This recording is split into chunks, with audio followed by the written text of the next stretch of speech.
Hello, everybody. Welcome to another wonderful interview with John and I. Today, we are joined by Ted Lange. You guys might know him from The Love Boat, but this man has been all over TV and movies, and we're going to chat with him a little bit about that, see what he's got coming out now, and I'm really excited to jump into this conversation. John, you want to go ahead and kick things off? Yeah, sure. First of all, Ted, how are you this evening? I am doing good. Yeah. I'm having a wonderful time. I get to stay home and not have to go out anywhere because the government says that's what we need you to do, Ted. And so whenever my wife says, well, you should go do this, I go, no, I'm just following the government's orders here. I'm not going anywhere because I'm in the danger zone. I'm over 70. That's the danger zone, man. You know, I like how you think, Ted. I like how you think. Yeah, man. I got to enjoy this, you know? Yeah. Well, let's start off talking about your role as Isaac on The Love Boat. Could you maybe take us through, the process for getting the role? Okay, this is a very interesting gig that I got. First, you have to know I did a television series called That's My Mama. Now, for your listeners, they can Google this and they can go on YouTube and see scenes. Okay, so my first experience on network television, this was back in 1974, was That's My Mama. And back then, unlike now, I had black hair and I was playing a street kid. So that was my first experience, okay? After that show ran for 2 years. After that, I auditioned for a Japanese situation comedy that the same network was doing, ABC, and I got the role. And that role was of a custodian in a Chicago high-rise. And the show starred Pat Morita. Now, some of you may know Pat Morita from the earlier Karate Kid movies. Okay. This was before Mr. Miyagi came on the scene. So anyway, Pat and I, comedically, we had a great chemistry. And this is what any television producer or executive producer wants, is to find an actors that have great comedic chemistry. And he and I had that. And we were working for a guy named Jimmy Comack. So at the end of it was a short-lived run. It only ran for 4 episodes, and we had shot 8. But by the 8th episode, Pat and I were clicking, man. And so the producer saw that. And now Jimmy Comack did Chico and the Man and a whole bunch. Oh, look at you. There I am. Yeah, and there's Pat. Our hair is decidedly darker, but there we are. And so the producer says, listen, Ted, I want to do a series with you and Pat Morita. Are you amenable to that? And of course, I'm a young fledgling actor trying to just find a gig, let alone have any kind of permanent gig. So I say, yeah, absolutely. Now, what happened was ABC, both series were on ABC. That's My Mama and Mr. T and Tina. So ABC says, listen, they called my agent. They said, we're thinking of doing a series called Love Boat. We'd like you to go in and meet the executive producer, who was Doug Kramer. So I go in, I meet Doug Kramer. I sit down just like this. We're sitting together. And he goes, the network's very hot on you, Ted. I go, well, thank you very much. So let me ask you something. I said, yeah, sure. Do you get seasick? Now, if you ask an actor, do you ride a horse backwards? The actor's going to say, you're damn right. Can you swim underwater and hold your breath for 5 minutes? Absolutely. Whatever the producer is going to ask you as an actor, particularly a starving actor, the answer is yes. Or, or if it has to be no to get the gig, So that's what I said. No, I don't get seasick. And I've been on all kinds of boats, And so he said, well, that's all we really need to know. So I'm like, there's no audition, no reading of a character, nothing. No. I just want to know if you get seasick. I said, okay. So I leave. And meanwhile, I'm waiting on Jimmy Comack because Jimmy Comack's going to get a series I can star in. Okay. Love Boat sends me the script that they want to do and what my character does. Now, John, Jason, listen to this and tell me what the character is in the opening scene. Doesn't say anything. The character is in the middle of the pilot and he serves somebody a drink. And then the character is at the end of the scene and he waves goodbye. He doesn't say anything. He just waves goodbye. That's the role. Now I got a guy that wants to set a series around me, and I got this guy that wants to just have me come in, wave, serve somebody a drink, and go say goodbye and wave. And so I tell my agent, I don't want to do that. Now this is how you know you got a really good agent. Because I said, there's nothing for me to do in this. And my agent says, Ted, have you ever been to Mexico on a boat? And then I go, well, no, I've never been to Mexico any kind of way. He says, has your girlfriend ever been to Mexico? I said, no, I'm pretty sure she hasn't. He said, well, listen, they want to pay you $10,000. Which you don't seem to want at this point, but let me put it to you this way. If you take the 10,000, you can go to Mexico, see Acapulco, Puerto Vallarta, Mazatlan, and you're not going to have that much work to do, so you can actually enjoy this as a vacation, and you'll score points with your girlfriend because you took her to Mexico. That's a good agent. Because I said, all right, that works for me. I'll do that. I'll do the show. So I go and we do the show. And sure enough, I don't have that much to do, but we're in, Acapulco, and they had the discos. It was really jumping at that time. And so I took my girlfriend and we had a great time. And I met Fred and Bernie. Fred was going to play Gopher. Bernie was going to be the doctor. We hooked up. Another thing is when you're not on camera, you're off camera and you're hanging out with the other actors, you're telling each other stories and making each other laugh. And that's what, so we had a chemistry, very much like Pat Morita and myself. So we had a good chemistry, and they shot the pilot. Now, the only three things that they knew on that pilot was that Fred worked, Bernie worked, and I worked. We were good together. The rest of the team was kind of up in the air. They didn't like the girl that was the cruise director, and they didn't like the guy that was the captain. So they go, listen, this is such a good idea. Let me make one more pilot. And so now the network is saying, well, we don't think it's that good an idea. He said, please let me make just one more pilot. I'm sure we can get those other two character roles filled and you'll have a winner. So they go, all right, but we're not letting you go to Mexico again. That's too expensive. So you go out here to San Pedro, go on the Queen Mary, and shoot whatever it is you have to shoot on the Queen Mary, because we're not sending a boat out again with you guys. So Doug Kramer, the executive producer, goes, okay, I'm good with that. And we shoot a third pilot, which is totally unusual for a new show that's coming on the air. Three pilots, they let them have that. Anyway, we shoot it. And in order to shoot it, he needs a business partner. So he goes to Aaron Spelling. And he says, Aaron, will you? And Aaron wants to get out of action and, the other stuff, and he wants to kind of broaden his resume. So this is a comedy, a romantic comedy. So he goes, yeah, we'll go partners. So we do that. We shoot the pilot. It's actually a pretty good pilot, but the network didn't have any faith in it. And so they call up Doug Kramer and said, we're not doing this. And Kramer said, what do you mean you're not doing this? Hey, we're not doing this. We've got a show called San Pedro Beach Bum, and we think that's going to be a winner. We don't like this Love Boat thing.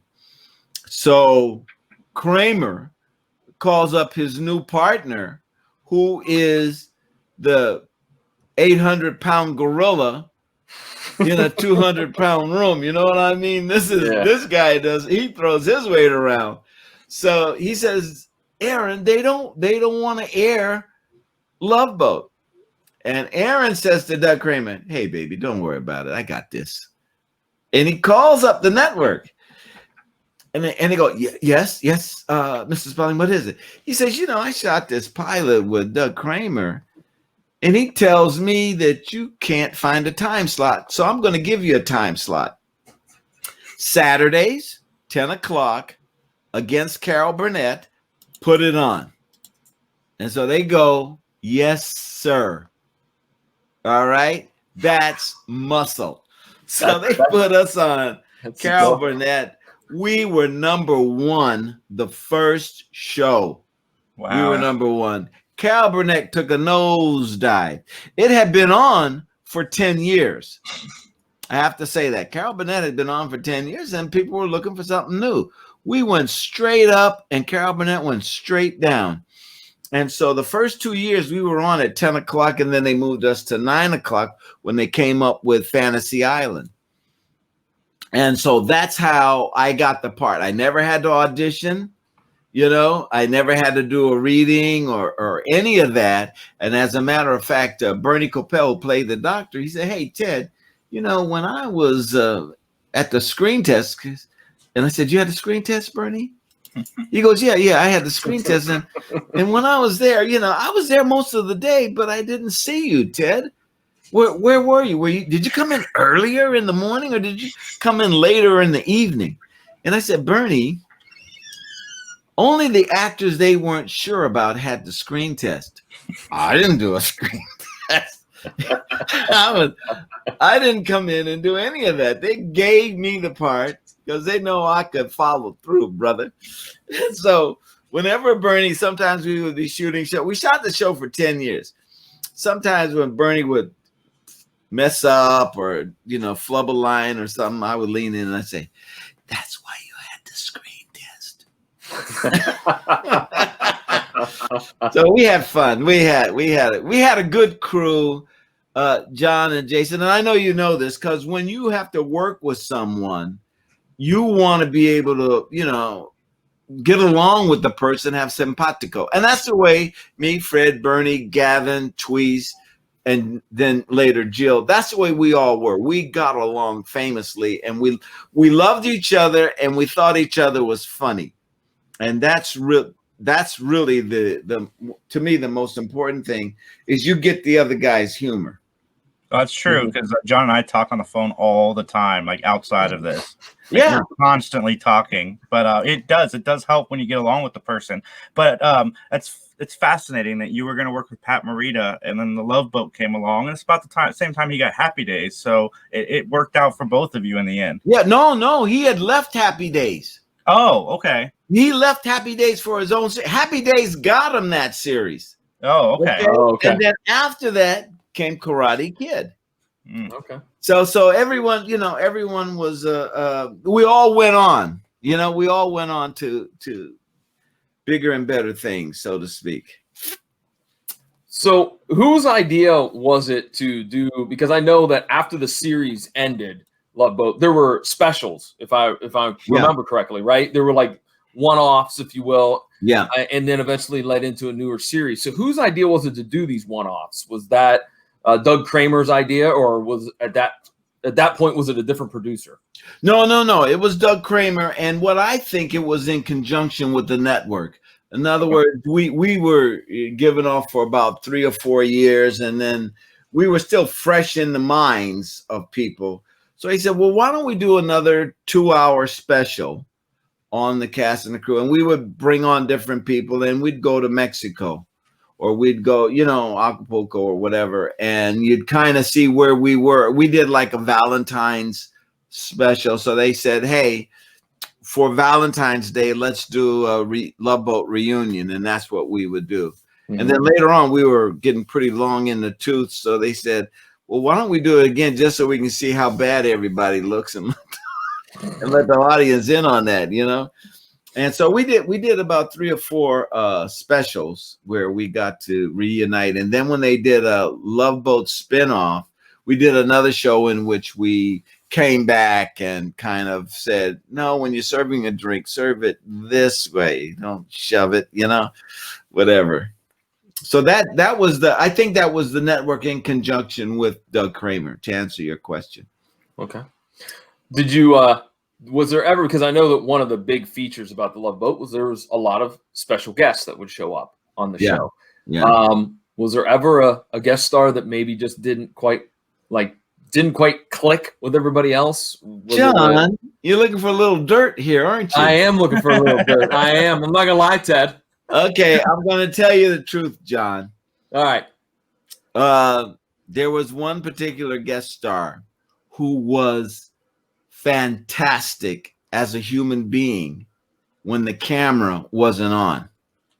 Okay, so like if you're having a cup of coffee in the morning and he was wonderful, or if you say, hey, what was it like when you did this and that? And he'd have great stories to tell you. Okay. But you turn that camera on. Oh, no. And it was Mr. Hyde. Dr. Jekyll went away and Mr. Hyde appeared, and he did everything he could to make sure that you did not upstage him, okay, or that you got a bigger laugh than he did. Now, this person, and they're going to have to look this up because most people don't know this name. My generation would know the name. Maybe your generation knows the name. But definitely, we brought him back for our show a couple of times, and that's Milton Berle. Do you know Milton Berle? Yeah. Uncle Milton, Mr. Television. Okay, that's what he would say. So they turned on that camera. He said, I'm Mr. Television. So listen, John, when you do that joke, wait 5 beats, then say the last word. And you go, well, listen, Uncle Milty, I know how to tell a joke. He said, no, you listen to me. I'm Mr. Television. And so then they say, Jason, you're taking too long. Talk faster, okay, baby?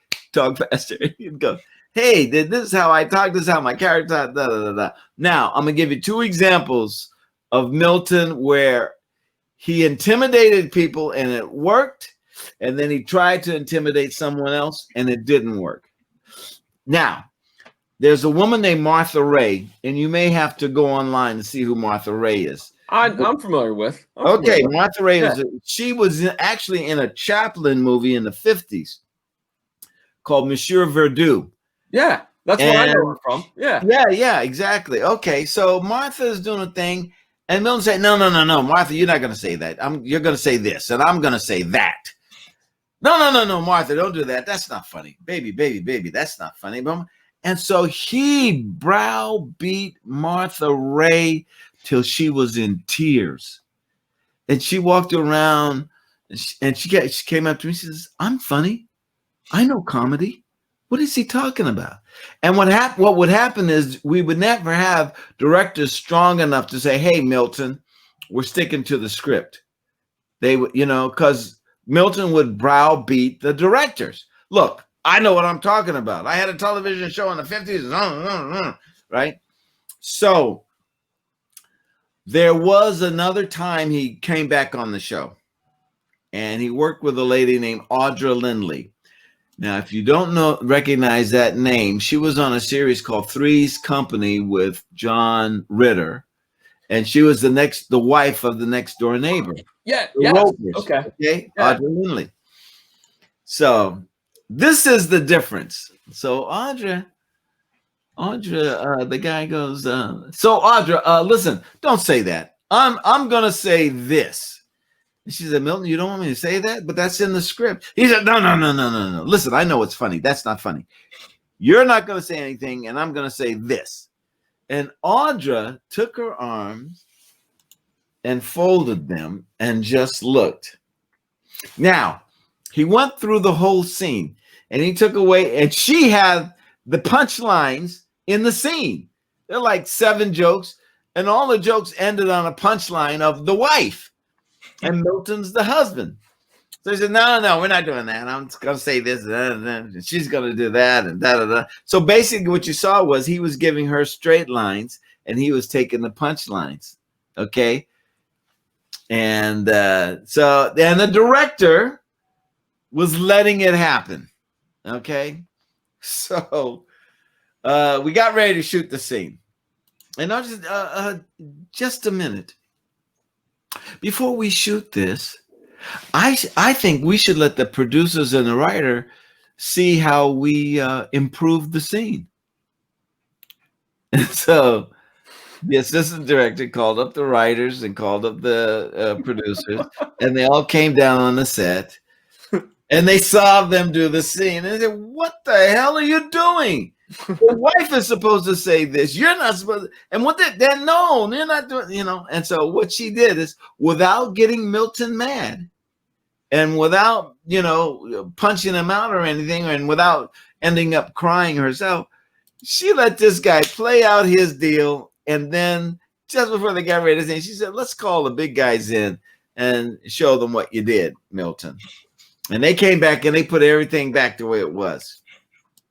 So that was fascinating. And as a director, see, that was good because I ended up directing a lot of episodes of Love Boat. As a director, that was good for me to see, because sometimes, when you get into trouble, and sometimes you have a force like Milton Berle, they'll just take over, Mm-hmm. And that was a good lesson for me to say, no, the writers and the producers don't want to see this in dailies the next day and be upset that we didn't do the scene they wrote.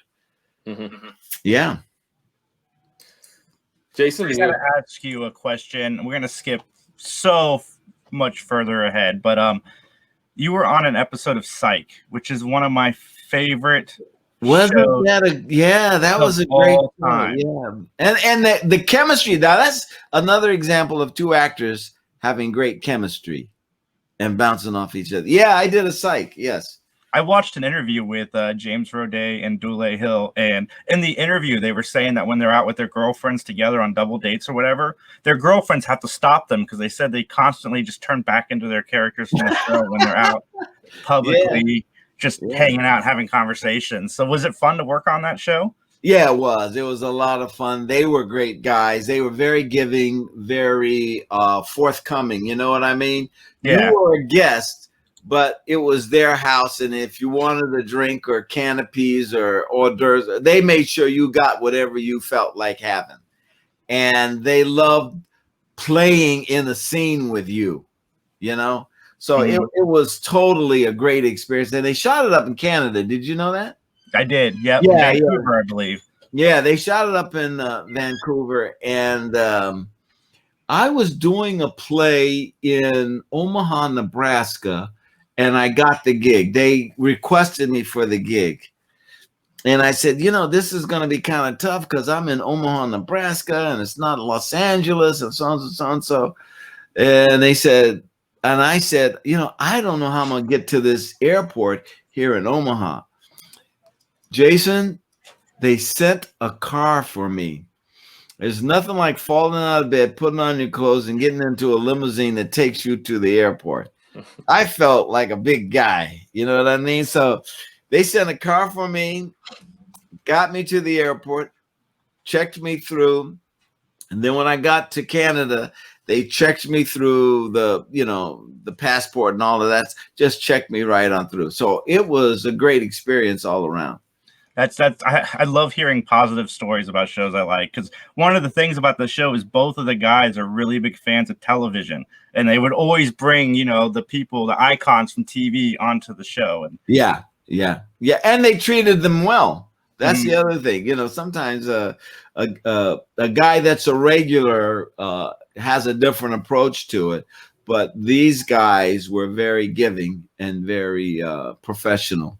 So we had a good time. We did a good deal, I think. So what are you up to now? What are your passions now? Well, a couple of things. I became a playwright, and I've written 25 plays in total. I have 4 of my plays online. So I want to tell your listeners how I'd love them to see my plays. So what you do is you go to YouTube. Then you type in my name, Ted Lange, Lange. Now you have to be careful because there's 2 Ted Langes. The other Ted Lange is a white guy who plays accordion. Believe me, that's not me. I'm not playing accordion.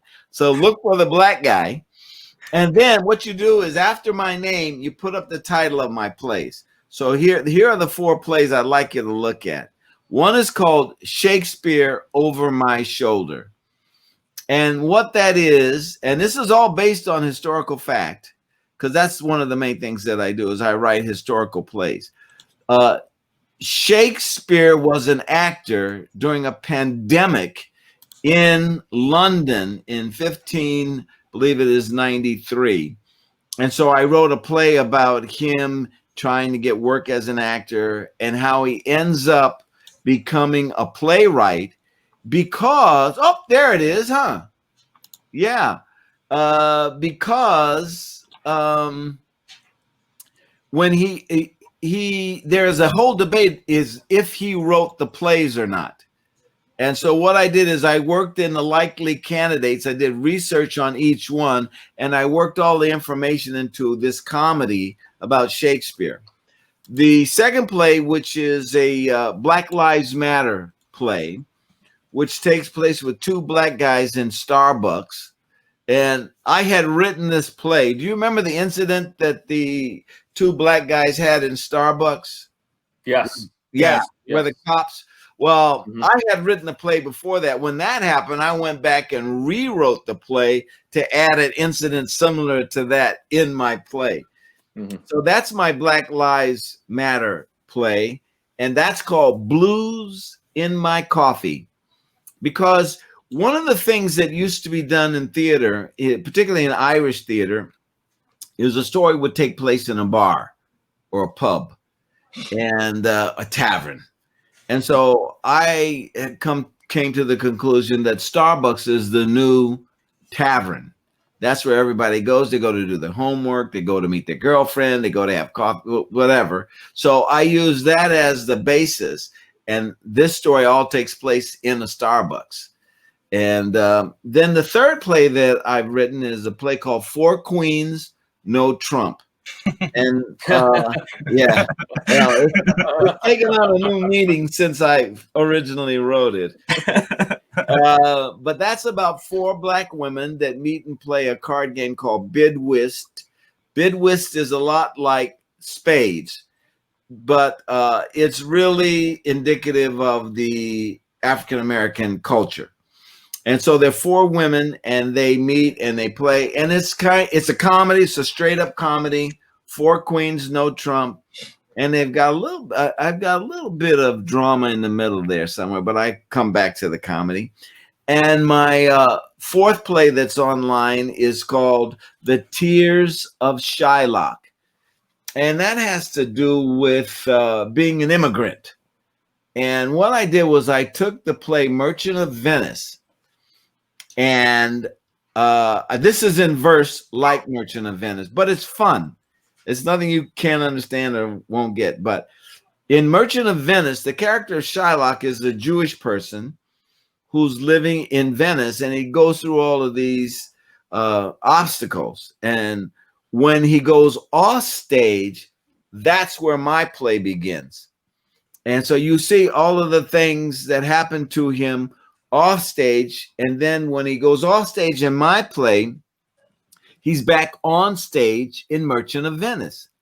So that's what I do is I play that back and forth. And so those are, they're actually quite popular, those plays. So it's Shakespeare Over My Shoulder, Blues in My Coffee, 4 Queens, No Trump, and The Tears of Shylock. If your audience gets a chance to look at them, I would appreciate it because I love the hits, and I'm trying to get... depending on which one gets the most hits, I'm trying to turn it into a movie. So awesome. I will definitely be checking it out, and I will make sure I put the links to each one in the description. Oh, wonderful. That's excellent. Thank you. Now, my latest thing that's going to go online is a thing called Satchmo at the Waldorf. And what is that? That's a one-man show about Louis Armstrong, his last public performance. And we're doing that for the AmericanStage.org, O-R-G. American Stage. So if you go online to AmericanStage.org, you'll see information on Satchmo at the Waldorf, and it's supposed to premiere around February 19th for a week, for 10 days. February 19th to February 28th. Well, Ted, I have two questions here. My last two questions. Okay. First thing that I have to ask is, because I was a big fan of the magazine, how did you get the Ask Isaac column? No, wait. I wonder which magazine he's going to talk about. Go ahead. What was the magazine? No, the column Ask Isaac in FHM. How did that come about? Okay, For Him Magazine, FHM. Okay, so let me tell you how that rolled around. And by the way, they would take pictures of me with Beth Ostrowski, who was Howard Stern's, then it was girlfriend. He later married her after we stopped. And they would put her in a negligee, and they'd put me in a sailor outfit. Believe me, I saw her up close and personal, and she was gorgeous. So I cannot blame Howard Stern. Beth Ostrowski Stern. Anyway, so what happened? And before her was Jenna Jameson. Now, you guys probably never heard of Jenna Jameson, have you? No. I have, yeah. I've heard of her. Yeah, she was back around my high school. Okay, John's not being honest, but Jason is. Yeah, no, they were bootleg CDs, all Jenna Jameson all day. Yeah. Yeah, Jenna Jameson and I were the original two people that we dispensed information for young guys reading the magazine. And basically it was sexual information. Jenna was very serious, and I was more kind of loosey-goosey. Let's have fun with this, you know. And I added jokes in my information. Jenna Jameson would do the thing, but she'd be late with her answers. So finally they got tired of that, and they got rid of her, and they brought in Beth. That's how Beth got the gig, because Beth would be on time with her answers. Anyway, so how did this happen? I went to New York to do a gig, and I met the editors of FHM magazine. So I sat up in their editorial offices, and we started talking, and they said, well, you know, so-and-so, so-and-so. And I said, oh, no, come on, you guys. You don't believe that. They said, what do you mean? I said, well, this is this. Da-da-da-da. And I gave them some advice, sexual advice. And then they said, well, what about Ted? What about this? I go, no, you can't. No. And I'll give you an example of how much fun I had with these guys. And this is after from that conversation, they hired me to do Ask Isaac. Okay. So one day they would fly me to New York periodically, fly me there. All right. So one time I was sitting in the office with them, and they said, hey, Ted, you know, so-and-so, this is how I pick up a girl. I said, well, that's not good. And they go, well, what do you mean? I said, that is not how you pick up a girl. Oh, you got a better way? I go, yeah, I got a better way. I'm older than you. I've been around longer than you. And I think I might have dated more than you, you know. So they go, what's the deal? What's the deal? So they have stuff in the office that people send for PR purposes. Okay, so they have little knickknacks and books and things like that they send. So I said, let's go out to a bar. You pick someone you want to pick up a girl. We'll go out to a bar here in New York City. You pick the bar. He said, okay. And I said, and I looked around the office, and I found unopened a keychain that was a SpongeBob keychain. Okay. And we looked around, found some other. I said, I tell you what, get me a Harry Potter book. And they go, oh, no, not Harry. I said, yeah.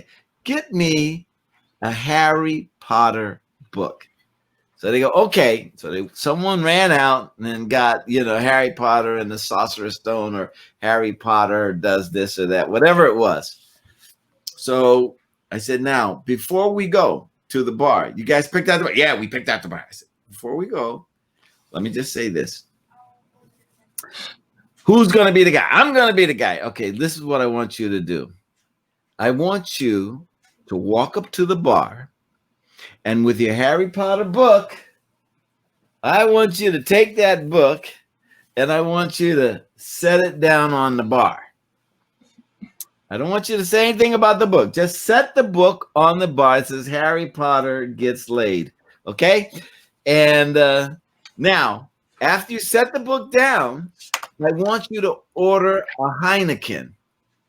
Can't be Bud Light or any. Order a Heineken. That's very important. So there you go. Okay, so we go to this bar.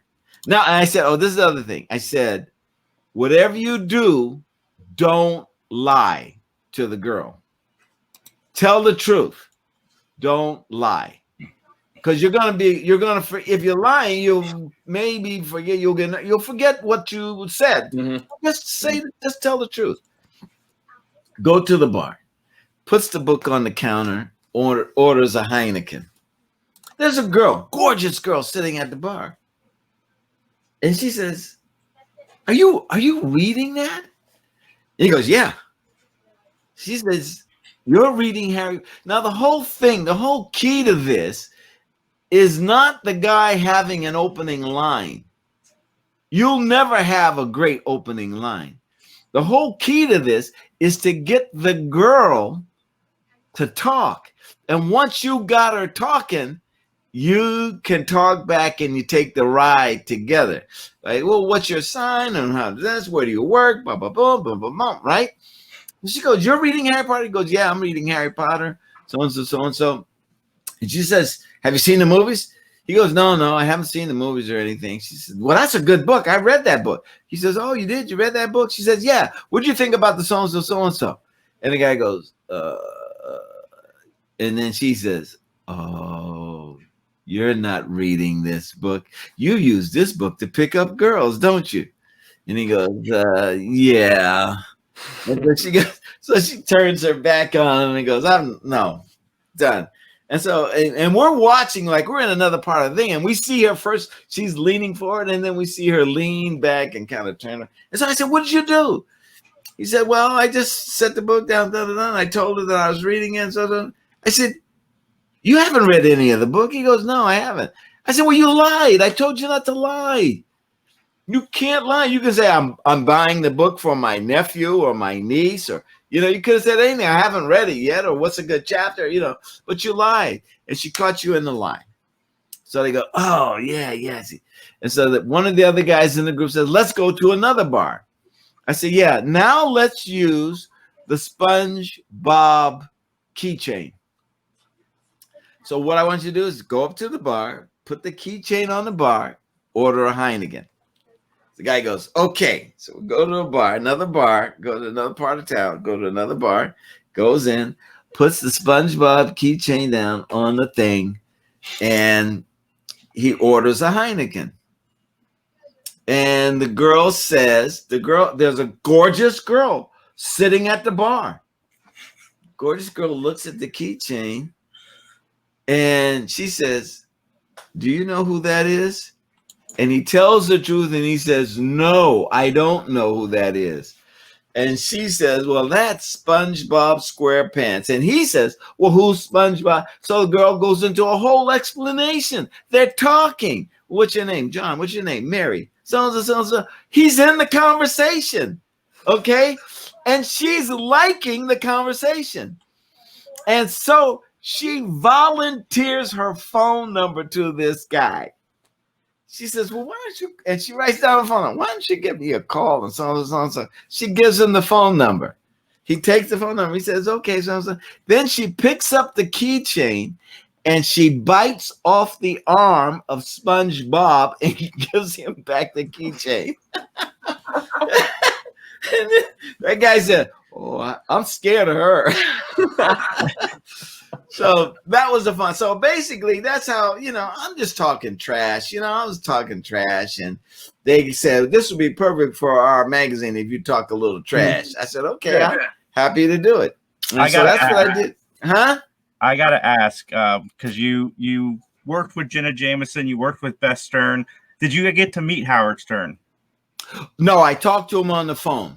I talked to him on the phone because basically I was in LA and I think I was coming to New York for something and I wanted to check on her about something. So I gave a call and she had broken her foot or something and she couldn't get to the phone. And so I talked to Howard and so he knew who I was. And I said, yeah, you're a lucky guy, Howard. And he said, I had to ask. I've been a fan of his since '96. Yeah, he was nice. He actually, I mean, you think about him and he's really penetrating in some of his interviews, but he was really nice on the phone with me. Yeah, you talk about good chemistry. The chemistry him and Robin have is fantastic. Yeah, exactly. Yeah. All right, my final question. Okay, John. I know that you had a bit part in the movie Black Belt Jones. Oh, yeah. And I have to ask because I've heard so many stories that Scatman Carruthers is such a character. Did you have any interactions with him, and did he do any wild, mischievous stuff while you were around him? You know what? I did not have any scenes with Scatman. Howsoever, Scatman came on the Love Boat. Did you know that? I did not know that. Yeah, okay. He came on the Love Boat, and that's how I got to know him. I didn't get to know him on Black Belt Jones, but I got to know him when he did a Love Boat, and the story was really a good story. And the person that wrote that story for me was Fred Grandy and Bernie Coppell, because the writers wouldn't write any stories for me. They wrote one story for me, and that was it. And Fred got pissed off. He said, he's a regular and you're not writing any stories for him. Well, it's kind of hard to write for Ted and so on. He said, no, I got a story. And he pitched the story and they said, okay, you write that. And the story was Scatman Carruthers was a baseball player from the Negro League. And so he was an old time guy. And I was hitting on a girl named Vernee Watson, who was an actress and a guest star on Love Boat. She was my romantic lead, and I'm trying to impress her. Now, just as a side note, John, Vernee Watson and I did a movie together called Trick Baby, also known as The Double Con. And I was hitting on her. This was like in 72. I was trying to get over on Vernee Watson, and then years later, we worked together in another movie. But when Vernee and I did Trick Baby in Philadelphia, I was hitting, I'm 21, she's 21, whatever it is, and I'm talking, boom, and she says, why don't you come by my room tonight? Whoa, okay. What time? Well, after dinner, 6:30, something like that. I said, yeah, absolutely. Now I'm thinking I got the charm of Billy D. Williams because I'm getting over like a fat rat here. So I go and I knock on Vernee Watson's door. She lets me in. And she has the television on and she's watching The Wizard of Oz. So we sit on the bed and she and I are chatting together. And I'm thinking, oh boy, this is good. It's just me and her. And just as I think that, there's a knock on the door. And it was the star of the movie. His name is Mel Stewart. Mel's like 45 at the time. Vernee's 21. I'm 21. So Mel Stewart, in my estimation, an old man, comes knocking on this young girl's door. And she lets him in. She says, oh, Mel, come on in. So he comes in. Now he sees I'm there. I see he's there. And he's trying to talk to her, but I'm there. And so she's very polite to both of us. So Mel realizes I'm not going anywhere. I'm going to try to hang in here. So finally Mel goes, well, maybe I better get some sleep because we got an early call in the morning. So he leaves. And then when he leaves, Vernee turns to me and says, well, you can go now. And then I realized the only reason she had me there was to get rid of this other guy, right? And I told Vernee, I said, I'm not going anywhere. She says, what do you mean you're not leaving? I said, because I haven't seen the end of this movie. She said, it's the Wizard of Oz. You know how it ends. I said, I think I know how it ends. I want to see. I want to see for sure how this movie ends. Besides, Mel may be just outside the door, and if he sees me leave right away, he's going to come right back in here. So maybe you should let me watch the rest of this movie. So she goes, okay. So we, of course, teased each other like 4 or 5 years later when we're doing Love Boat. And she's playing my romantic interest. And I said, this is the only way I get to kiss you, Vernay, is when you come on this show. Scatman and I, what I did. Now, I was telling you about sitting around with actors and bonding and stuff like that. One of the things I did with Fred and Bernie was I showed them the ham bone. You ever heard of the ham bone? No. Yeah, see, that's a Black cultural thing. Ham bone. It's where you slap your thigh and your chest. Can I show you? Sure. Okay. Are we on? Will they see this? I don't know. Yeah. Okay, so ham bone goes like this. Okay, so I showed Fred and Bernie.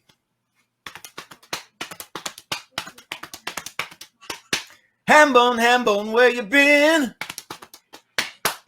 Been around the corner drinking gin. Okay, so that's the ham bone. So I told Fred and Bernie, you know, when I was growing up in Oakland, we used to do the ham bone on the corner, blah, blah, blah, blah, blah. They worked it into the story. They worked this thing into the story. So Scatman and me have a ham bone challenge. And he did the ham bone, but he did it the old timers way. There's another way that he did it with both hands, and he slapped differently. And then I did mine with one hand because that's how I was good at it. And we had this challenge. And so Scatman was really, really great. Okay. Now, let me tell you this.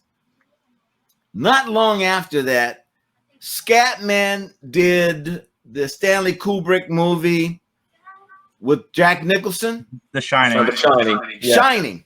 Okay. And you remember he has to fall down some stairs with a axe in his chest. And so I saw Scatman, and I went over to him at this thing. It was a social function. I said, hey, Scatman, how you doing? He said, I'm doing good, man. Let me tell you something, Ted. I just did this movie with Stanley Kubrick. Oh, how was that? Was he cool? Was he good? He said, you know what? They had this scene where I had to fall down the stairs. So I fell down the stairs about 3 times with an axe in my chest. I said, yeah. So then Kubrick says, no, do it again. And I say to Kubrick, well, what do I need to change? Is there something I need to change? Because I've done it 3 times and you haven't said anything. He said, no, just fall down again.